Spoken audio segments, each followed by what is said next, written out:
history buffs, history lovers, welcome to another episode of History by Bike.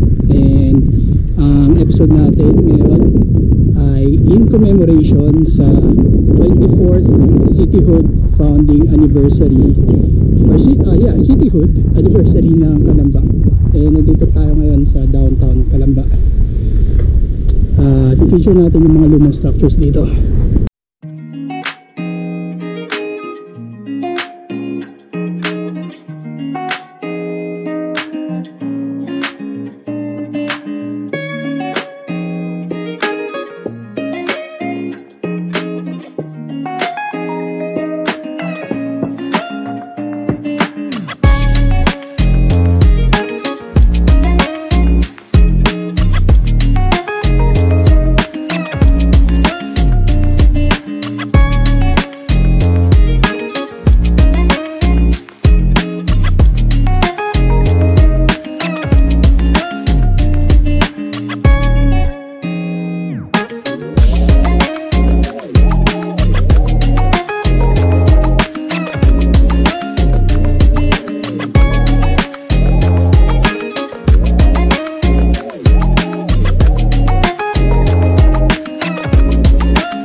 So ito nga pala yung dating munisipyo ng Calamba. So around 1990s nung una kami lumipat dito, ito yung munisipyo. Pero sa ngayon, siya na ang City College of Calamba. Itong munisipyo dati nun, na inabutan namin dito. So hindi na ngayon dito yung munisipyo ng Calamba, hindi na siya dito nakalagay. Nandun na siya sa may Barangay Real. So isa na siyang institution for learning, City College. Okay, so nandito na tayo sa lumang bayan, poblasyon. Ito yung plaza ng Calamba. So subukan lang natin puntahan yung mga lumang structures na makikita dito sa bayan, or sa ngayon yung city ng Calamba.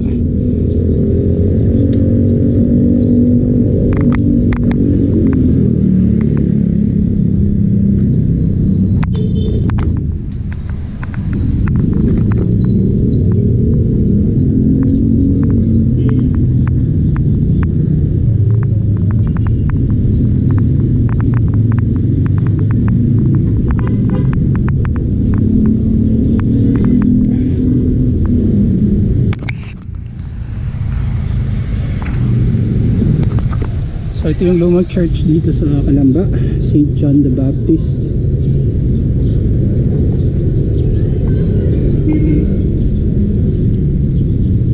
Sa mga features nga pala ng church na to is nandito yung proof o yung katibayan na dito pininyagan si Dr. Roserito. Puntahan natin yan.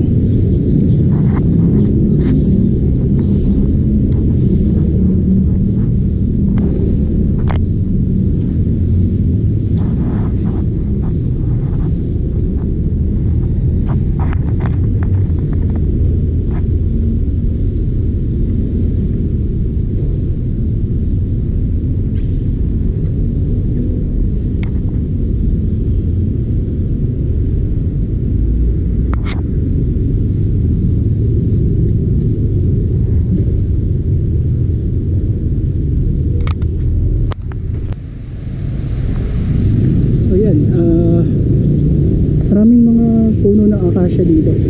Matandang puno ng akasya. Yan, titingnan mo. Lapad niya, no? So marami yan sila dito. Ito, may place sa Tashing doon. Saan na ako malapit nag-park.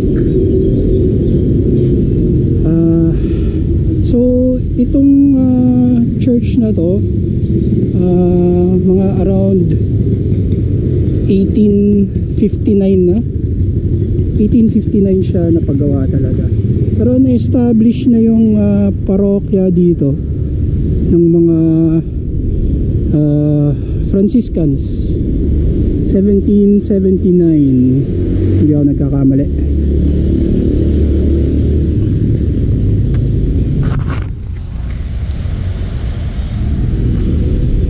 So yung parokya siya ay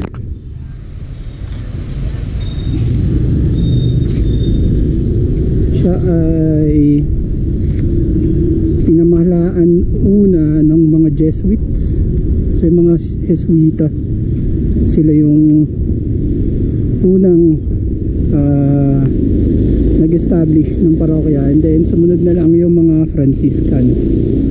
Tapos sa later part na ng 19th century, hindi ako nagkakamali, yung mga Dominicans na yung namamahala, lalo na dito sa Hacienda, kasi ang tawag dito ay Hacienda de Calamba. So yung isa pa natin pupuntahan, ayun, yung Calambanga or yung Banga tawagin. So yung kilalang landmark dito sa bayan ng Calamba. So puntahan natin siya. At ang Calambanga ay nagawa yan siya 1939. So kung tutusin mo, heritage structure na din siya.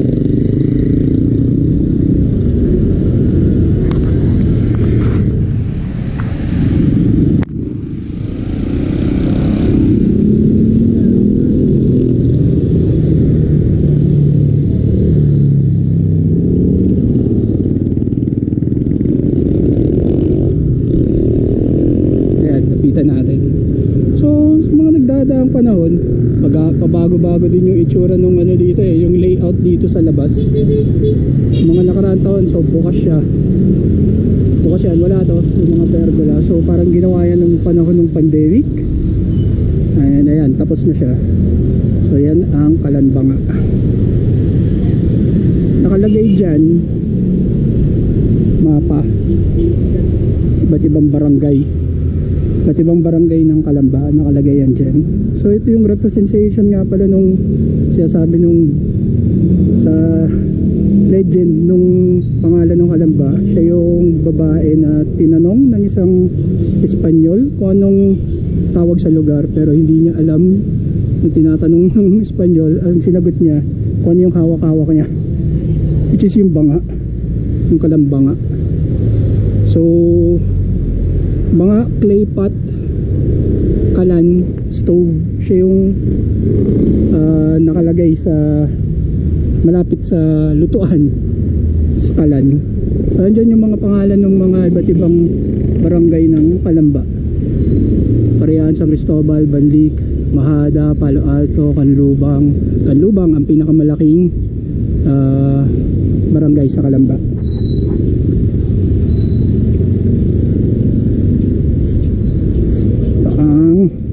Calambanga. May fountain siya sa gitna. Ako nga pala, isa sa mga architectural gems din ng bayan ng Calamba is itong bahay ng mga Arambulo. So ganda ng pagkakagawa niya, no? Hindi ko lang din alam kung anong year siya sinimulang gawin, pero yan ang isa sa mga magagandang bahay na matatagpuan dito sa Calamba. Pero hindi nakakapagtaka kasi ang mismong gumawa niyan or nag-design niyan, yung architect na Arambulo. So isa yan dito, meron pang isa dun, lumang bahay, parang mas luma pa dyan, mga bahay ng mga Arambulo.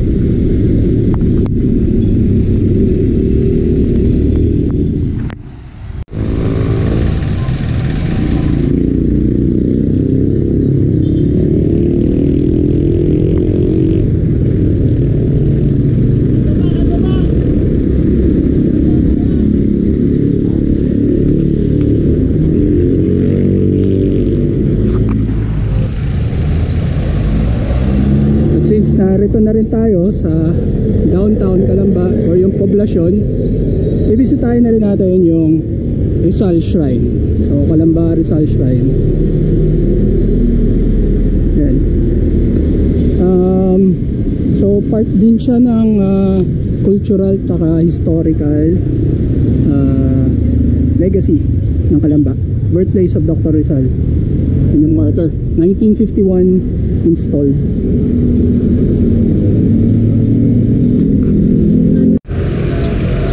Yun. So pasok tayo dito sa Rizal Shrine.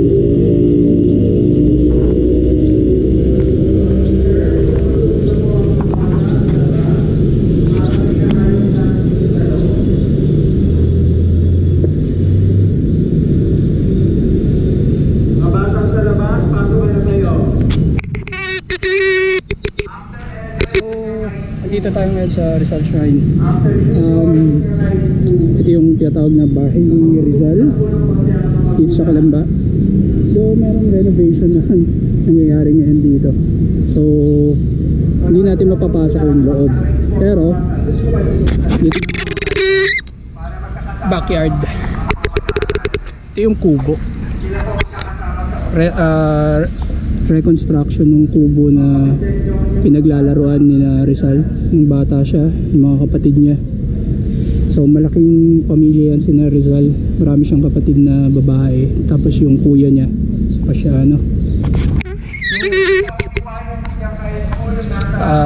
pagpatuloy natin yung story natin regarding sa establishment ng Calamba bilang isang pueblo or town. So nagsimula yon nung maging independent na pueblo ang Calamba mula sa encomienda ng Tabuco. Ang Tabuco siya yung ngayon present day Cabuyao, pero napakalawak ng sakop ng Tabuco noon. Hindi lang ang Cabuyao, hindi lang ang Calamba. So kasama rin doon yung Santa Rosa, yung Binyan, pati yung San Pedro. So sila yung mga independent na mga bayan ngayon. So yung iba na nga rin cities yan sila. Sila yung nasa sakop ng encomienda ng Tabuco. So umiwalay na dun yung Calamba, na establish yung parish, yung simbahan na yan, yung St. John the Baptist. Establish siya around 1779. Yung mismong stone church, pinagawa yung stone church is 1859. So actually nung bininyagan si Rizal, parang mga 2 years pa lang na nagagawa yung simbahan. Since 1861 pinanganak si Rizal, 1859 napagawa yung simbahan. So parang brand new siya nung bininyagan si Rizal. So ito muna matitingnan natin ngayon dito. Under renovation kasi, so merong repainting na nagaganap.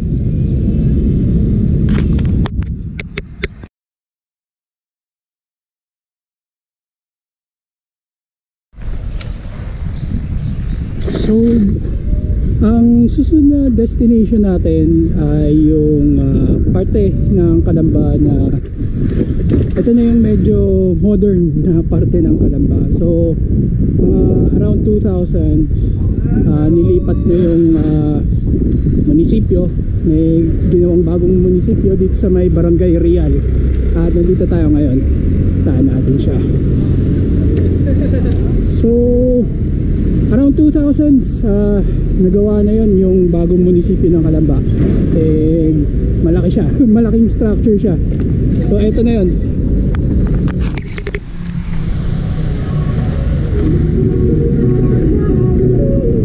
Yan ang munisipyo ng Calamba. So since 2000 siya. Natin kung magagawa natin medyo mas malapitan.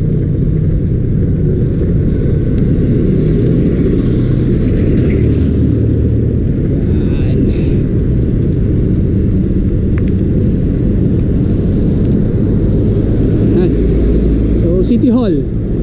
City Hall ng Calamba. Or sa Tagalog, ayan, Bulwagang Pamahalaan, lungsod ng Calamba. So legit na city na ang Calamba since 2001. Okay, so dito tayo sa bagong plaza ng Calamba. So dito merong statue ni Dr. Jose Rizal. Siya yung pinakamataas na statue natin or ng Calamba. Dati siya yung pinakamataas na statue.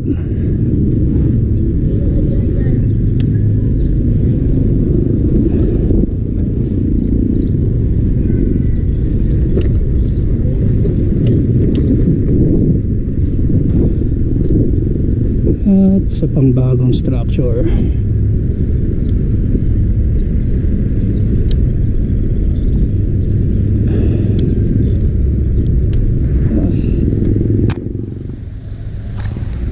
Rizal Coliseum. So napasinayaan na yan siya mga around 2023 yata. Nabuksan na yan siya. So nagagamit na siya.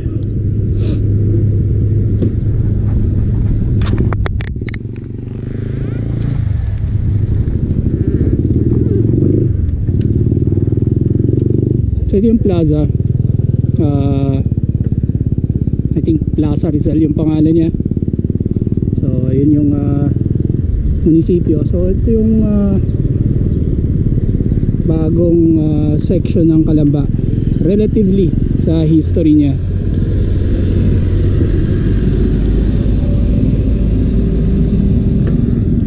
Kalapitan natin dito yung yung signage. Tapos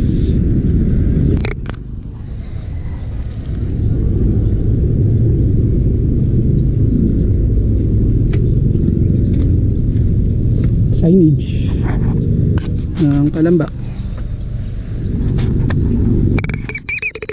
So dito ko na lang muna tatapusin yung episode ng History by Bike. So ito yung special episode natin for cityhood anniversary ng Calamba. So before we close the episode, so huwag kalimutan mag-like, mag-share, and mag-subscribe sa aking YouTube channel. This is History by Bike. We're signing off from Barangay Real in Calamba.